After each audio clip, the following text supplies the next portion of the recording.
Inside the Birds is back. What's going on, everybody? It is Geoff Mosher and Adam Caplan inside the Birds.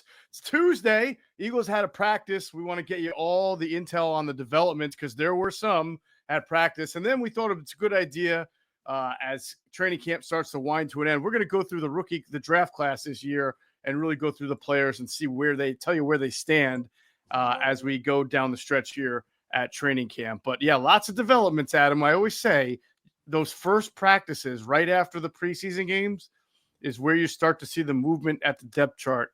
And surely there was some movement going on at Monday's practice. So we'll get into that as well. Let's go through some injuries first. What do we got on Jacorian Bennett? Yeah, thankfully, man, I mean, if people didn't see it, he had a little bit of friendly fire where he bumped to a teammate with a forearm.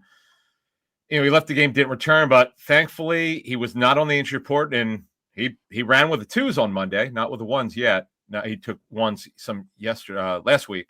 Doesn't mean he won't today, which is Tuesday or Wednesday, in their final practice of training camp, and then we'll see what happens at the game. But you know, they're going to want to ramp him up more. They're going to want to get him ones. That's coming. But yeah, that's fine. Thankfully, that was big. That didn't turn out to be an injury. Thankfully.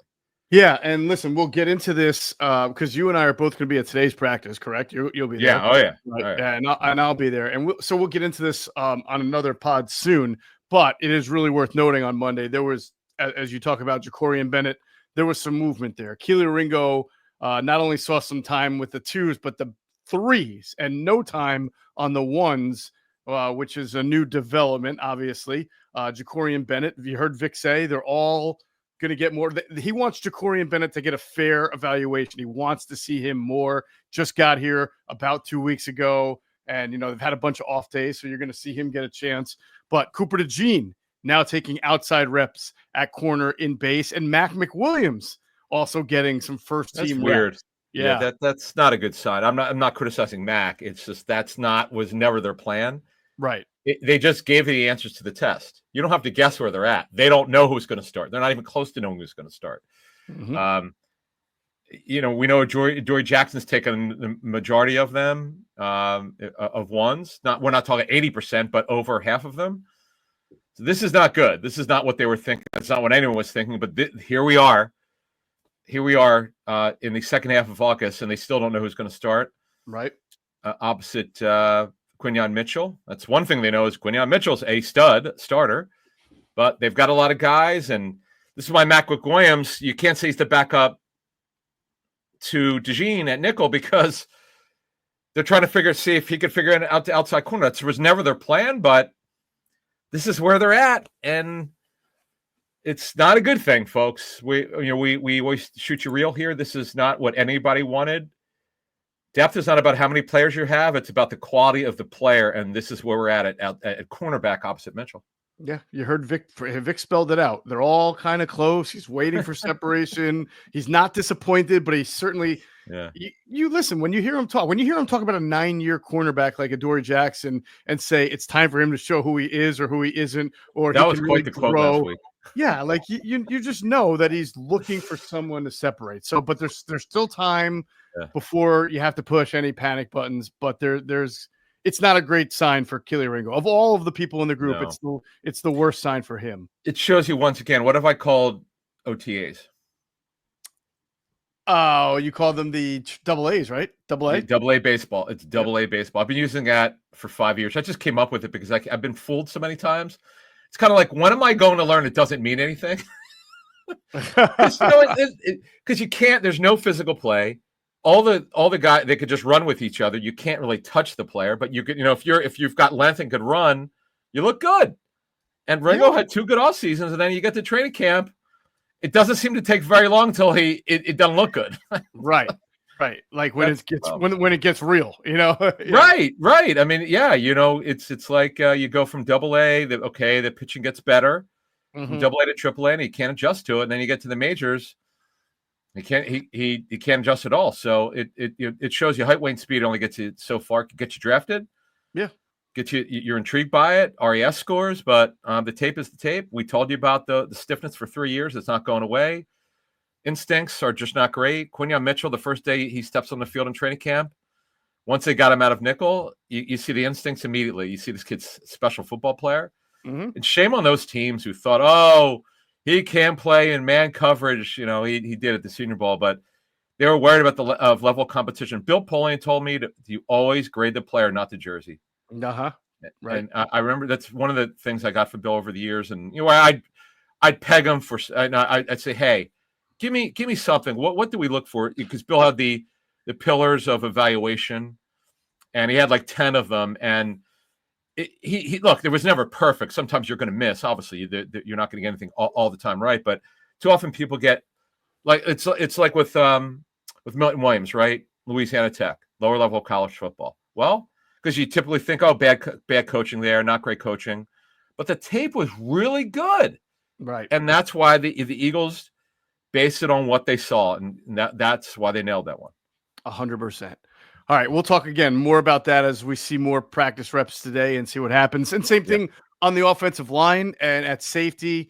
Offensive line, you're starting to see now, and we said this was going to happen. Darian Kennard got some work at first team left guard. Brett Toth started there. He's still getting the first crack at it, but we'll see as practice goes on. I just still have to squint very, very hard to see Brett Toth being A, on the 53, and B, being next man up if Landon Dickerson's not able to start at left guard. So we'll see. I got to tell you, this is where I messed up in the offseason. We knew Dickerson had a big injury history, but I didn't think would be this bad if he got hurt. Like, Brett Toth is a great story of hanging in there, all the power to him. Yep. But he's not what we call a league starter. That's a term that scouts have used for years. He's not. I know, look, they shocked us with the Drew Kendall throwing him in there in a game and left guard. Like, what was that? That was like, what? Man, what is? I know they have great coaching, but man, this is where you just don't want Brett Toth to be the starting left guard. And Howie's got 13 draft picks. We'll see what happens come. What's the cut down date next Tuesday? A week from now? Yes. He's got 13 draft picks, man. Howie's great at using them. He's super aggressive. He loves trading. Mm-hmm. All these GMs tell me he gets so excited. You kind of know when he wants something. He doesn't really beat around the bush. Or he tries sometimes to. He goes, "Oh, this guy's not playing. What do you want for him?" Kind of thing, you know. Yep. But he's got 13 picks for next year, and you can't keep all of them. So we'll keep an eye on it.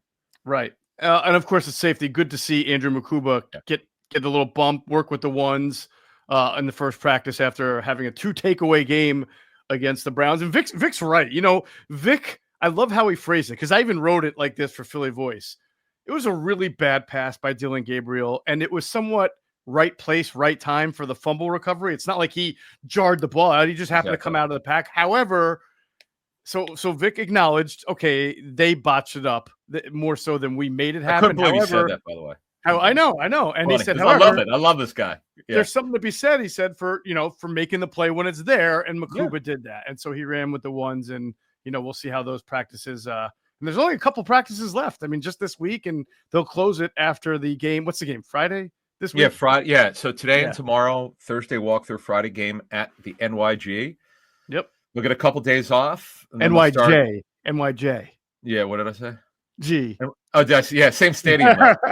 Same stadium. And by the way, they should be called the New Jersey Jets. It's ridiculous. They don't play in New York, but anyway. They should separate themselves. It would be good. Yeah, they are. They are far more of a New Jersey. Well, I can't say that. The North Jersey fan base is a little bit divided, because the Jets still have that Long Island faction from being in Queens, and then Hofstra and all. So I can understand why they haven't gotten rid of it. Yeah. I get you.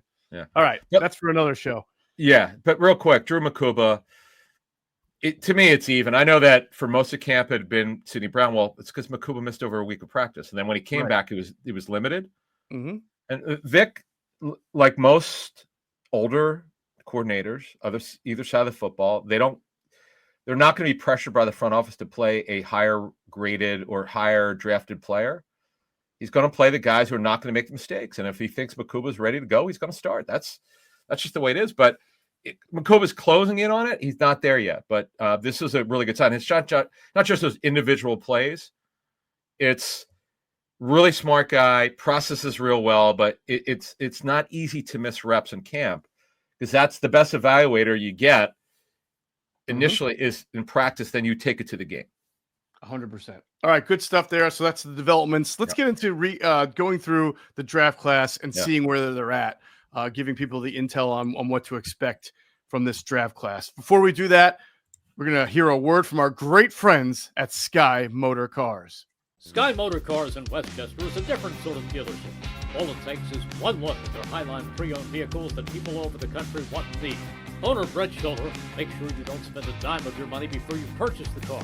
Sky Motor Cars allows you to make all the decisions regarding your next vehicle. At Sky Motor Cars, you never have to spend more than necessary. Visit SkyMotorCars.com today or call 610-918-7225. All right, you got to stop into Sky Motor Cars out there in Westchester, PA. Reward yourself with the best car shopping experience there is. They have great inventory, great customer service, a wide variety of cars. You don't have to be buying. You could be selling in, trading, anything, just browsing. If you're that type of person who likes to browse at cars, you will enjoy the experience at Sky Motor Cars out there in Westchester, PA. Tell them Adam Geoff sent you. You'll get a great deal. You'll be treated like royalty. And if you can't make it, that's why you go to SkyMotorCars.com. All right, the draft class, first round pick, 31st overall. We know JiHaad Campbell. Look, things are going really well for him. I know he had a nice practice Monday. The athleticism is what separates him. Jeremiah Trotter Jr. plays the position. This is no knock on him. He plays it really well. He knows exactly what to do. But you saw on that creeper blitz that JiHaad had against the Browns, he is lightning. He is fast. He is hair on fire. And if he makes fewer mistakes or limits the mistakes, he starts alongside Zach Bond. Yep. And to me, that's it. No questions asked. None. First round pick, fifth round pick, do the math. It's not even a discussion in personnel circles. Like when you talk to people in buildings, it's like our first round pick plays when he's ready. That's it. But it's a mental thing with him. It's where you've got Trot Jr., who's a processor. He's just really good at it, but he's not the athlete that Campbell's. Campbell's much bigger physically. And now, see, flash plays are great, but coaches would rather have consistency. That's the way you and I learned the game over the years. They're looking for, can you execute the play like you're supposed to? If you can't, you're not going to start. If you can, and you add all the thump and the athleticism Campbell has, he'll be starting. Eventually, he's going to start, whether it's week 1, 5, 7, 9, whatever. And it's going to be fun whenever it happens, because you've seen it in practice, man. This dude you just don't see it, ILBs, as Vic calls them. He you loves might get more answers. And by the way, don't call it outside corner. According to Vic, there's no such thing. It's corner. It's corner. And it's nickel. And nickel, right, of course. Right. There's no such thing as an outside corner, because the guy's playing outside corner. No duh. That's right. So there's edge and there's ILB. Right, exactly right. There is no OLB. See, there's no OLB. You might get your answers more. I'm not quite sure JiHaad's going to play at all against the Jets, but he does need reps. Yeah. I know Vic says that. If he does, it wouldn't shock me if it was 1 or 2 series and then out. Yeah, I don't think that he's going to play a whole lot. He missed the entire offseason. He really needs to agree. He needs the reps. I agree. It wouldn't surprise me if he didn't, just because this is the third game and you want to make sure you're healthy going into the. Heck, Bond played in the second game against New England last year because he was closing in on it. Right. And plus he participated in the joint practice, but he played. So correct. Did he play in the last one though? I don't think he did. So. Right? I'll double check. And that was a guy who needed reps at that position too, but they got to the point where they said, we're just going to be all right with that. Mukuba, we talked about. This is the second round pick for the Eagles. We talked about him. I think the versatility, Adam, this is what really separates him. And Sidney Brown's had a nice camp. Haven't seen him out of place. I can't say he's done anything poorly. But when you look at their skill sets and when you look at the way Vic rolls his safeties up and down and, maybe even potentially playing inside if he wants to go man on a 5 out, right, and he needs that safety to come play the slot, that's where Mukuba is going to give you that versatility. Yeah, he's got much better cover skills. They drafted him play safety. We know he could play nickel. He's not doing it here yet. So we'll see what happens. But he's another guy. It's just second round picks are expected to start when they're ready, and that's kind of where we're at. He's closing in on it, but he hasn't won it yet. He's developing. He's and I like what Greg Cosell told us. He goes, man, at Clemson, he played nickel really well. So not just this year, but think next year. If DeJean moves to safety full time, Mukuba could be the nickel. Now, obviously, they need a corner.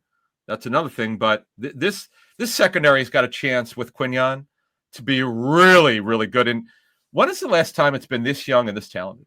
2004, I guess, right? When you had I was just Michael thinking as we were Lewis speaking. and Sheldon Brown and Lito Shepherd and Doc was the elder statesman. He wasn't even that old in 2004. He was probably like 27 at the time. I can't remember. But that's the last time it was this good and this young. It's been quite a while. Let's move on. They didn't have a 3rd round pick. They had a 4th round pick on the defensive line. Listen, I liked what I saw from Ty Robinson in this regard. When he makes a mistake, he makes it at 100 miles per hour. He shot a gap. He overshot a gap on a zone against the Browns, and then he provided that cutback lane for what was the Browns running back's name? It was Sampson. God. It was a name that I wasn't familiar with. That's why it kind of stuck out to me. It was Pierre Strong. It wasn't Pierre. It was the other guy who got the earlier reps. Dylan Sampson's the 4th round pick. Actually, may wind up starting week 1. It wasn't even that guy. They had another guy that Travion Williams, who came up from the Bengals. He had a bunch of he had some work. Remember 36? Yes. Probably it might have been him. But either way, yeah. So as a zone defender, you get that reach block. You have to go with it. You kind of have to 2 gap until the ball and then leave your block. But he left it too early, which created that bubble that the running back jumped into and got a big game. But that happens. It's okay. It's a mistake. But I also saw him pushing guys back, using his hands, using that violence that he plays with. And I was impressed. I think he's certainly etching his way to get some time in like that. When they go to their backup sort of pass rushing line at him, if the opponent is going on a long drive and they convert a couple of 3rd downs, then Vic starts to roll his 2nd string. And I can see Ty Robinson getting in on that. Well, it's either he or Gabe Hall. Those are the guys that are above. That's it. That's pretty much it. It could be both. Young. I mean, if you're giving both JalenCarter and Jordan Davis a break or whoever, or Moro Joe Moro break. Yeah. That's it. That's where they're at. So he's developing. He also might be a better game player in season because he's got incredible energy, and you can play him at multiple positions. He's not a nose. See, the reason why I dropped to the 4th is the body type. Yes, he's put some mass on, but the thing with him he's not a nose. Is he a 5? He's not a nose. Is he a 5 technique, 7? He's not a 9. Definitely not a 9. You have to figure out what he is, and that's why I dropped to the 4th. Yeah. Good player, though. Good rotation. Yeah. He has the chance to sort of be like the way Milton and Morrow started off as a rotational piece, and then maybe as the years go on, depending on what happens on the D-line, work himself into a bigger role. But I think that they've been happy with what they've said. They have to be. They've said they are, so that's good. All right, 5th row. By the way, Amani Marshall was the running back for the Browns. Oh, Amani Marshall. Wow. Yeah. Okay. He got some carries early in the game. Okay. All right, so 5th round pick. We talked about him a little bit. McWilliams. Vic clearly sees something in him. He's a shorter guy, but he's a very good athlete. And Vic is now working him on the outside, which is giving some other guys who I don't think are going to make the team a chance to work in the slot. That's Brandon Johnson. That's Perry Nickerson. Guys will probably be on the practice squad. But he's given Mac McWilliams an opportunity to showcase what he's got. Yeah, when McWilliams is hurt, that's when Brandon Johnson got his chance. And because McWilliams has been playing corner, Brandon Johnson moved up. Unfortunately, he got hurt with a groin injury. Yeah. He's got corner and nickel possibilities here. He might play in dime when they play dime. Whether he start or whether he dresses each week depends on the other corners and roles and so forth. Then Smael Mondon's come on a little bit. He did some good things in this game. He's progressing a little bit. The other 5th round boy, they had 3 5th. Drew Kendall. Again, he's really a center. He could play guard if you need him to, but he's built to play center. The Cincinnati game, he was really good. Now, this offensive line did not pass block well, didn't run block well. It was not good, to say the least. Take your pick, whatever you want to criticize him for, their offensive line. But Drew Kendall is progressing. That's the key. Yeah, I mean, I think if he had to play guard, it would probably – could they hide him a little bit? Obviously, you got Cam Jurgens next year. You're going to double team blocks. Cam is going to probably leave Tyler Steen to himself and then help out Kendall in both pass pro, but also in combo blocks in the run if it works out that way. So you can probably – I don't know. You got to figure out, do you go with him or would you go with like Matt Pryor, who's played the position, who's bigger, a little more stout and ready? That's something Stoutland will have to figure out. But the point you're making is correct, is that he is a center. That's his main position. And if something were to happen to Cam Jurgens, you would like to see Kendall be able to step in there and hold the fort down. Yep, if need be. Kyle McCord, he threw the touchdown a little bit behind Smith, but Smith made the adjustment. Won a great camp. He had good OTAs, but it's not been a good training camp for him. So we'll see what happens with him. Myles Hinton is a developmental left-right tackle that their hope is that he'll be the long-term swing tackle. Really athletic. A lot of talent there, but he's very raw. He needs time to develop. Cam Williams has got some work with the second team, mostly third in training camp, some with the second. Hard to see him making it the way he's practiced. If he does, it's purely developmental, and they don't want to lose that. So I shouldn't say hard to see it, but hard to see him making it on merit, I'll say. I hear you. And then Powell-Ryland, their last pick of the 10 and their fourth 6th-round pick. Very quiet for Antwaun Powell-Ryland. Yeah, I'm surprised. I thought we'd see a little more because he's known as such a technician, right? But maybe the fact that he's not like the greatest athlete in the world is really hurting him against Eagles have some pretty good tackles. So yeah, all third team. I mean, I didn't in my notes. I don't remember seeing him on the second team. If he did, fine. But it's been mostly on the second team. This is a developmental player. It was a down the line player. We knew he wouldn't play this season. That was not really in question coming to training camp. Right. But with Uche coming back, from 2 subpar years, and Ojulari getting off the slow start in training camp, you hope that Powell-Ryland would maybe push these guys. It hasn't happened. Actually, the story's been number 48, Patrick Johnson. He's been. I would say, him and the guy they got from the Browns. I don't know how good. Obo doesn't play great against he's just smaller, but he's got some burst around the edge. If he can play special teams, I think it's an interesting decision between him and Patrick Johnson, who we know can play special teams really well. And both of them really show you what they got in camp. To me, they're probably going to keep 5 edges. You know who the first 4 are. And then it's sort of a battle between Obo and Patrick Johnson to be the 5th. Because I think at this point, APR is looking like a practice squad player. How he will keep his draft picks. Could all 10 make it? Well, that's a tough thing to do. And then let's get to UDFAs. There's been some interesting developments. So Montrell Johnson came back from his injury. He'd be the 4th back. He had a good 6-yard run. The others were just trying to get a feel, finding the hole. Shunderick Powell's a change up. It's highly unlikely he'll make it. Darius Cooper has been the darling, not only of the UDFA class. He's been phenomenal. Another really good practice Monday. And the good thing is he could play his inside-outside versatility.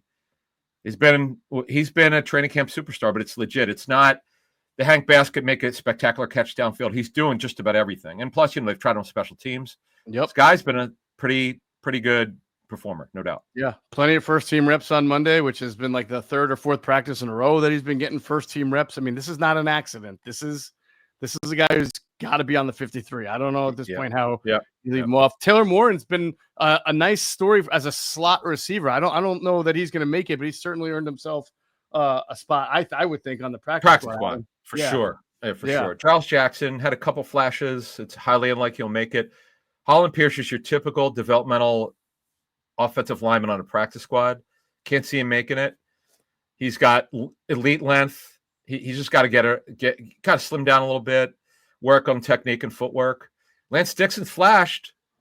Because the ILB group overall, when now that Bond's back, it's Bond, it's Trott, it's Campbell, it's Mondon Jr. You don't need 5. Dallas Gann is there, but he was there last year. So that's pretty much it there. Brandon Johnson, has come on, but then he got hurt. And Maxon Hook, he just hasn't developed to the point where I thought he might he could at least push for a spot. They have a lot of safeties. Overall, I don't see. He's an interesting player, though. He's an interesting. He's a physical player. He has put some big hits on guys in camp when you're allowed to. He's got length, man. He's got really good size. He's a good practice squad kind of guy. Yeah. All right. Something crystallized in my head before we get out of here that made me think you're absolutely right on something. When I was talking about those edges and I said, how can they keep APR when they've got 5 or 6 guys? I am sure in Howie's mind, he feels like he can waive Obo. Would it be a waiver or release? No, it's he's vested 4 years or more. He's terminated contract. Okay. I'm sure he's thinking that he can get a guy like that on the practice squad to clear room to keep APR. Same thing with Patrick Johnson.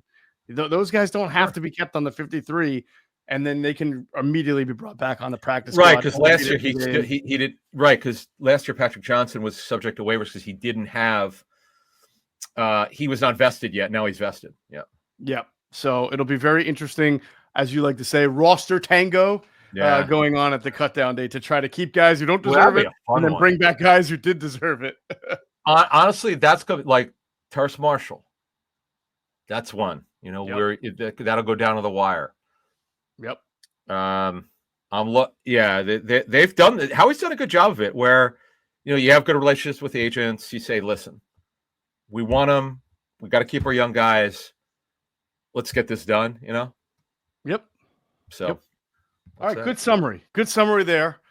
Good summary, and we're going to continue to have all the intel from practices leading up to the final preseason game on Friday. That's going to do it for this episode of Inside the Birds, the leading podcast in Eagles intel. And as always, we thank you for flying with us inside the Birds.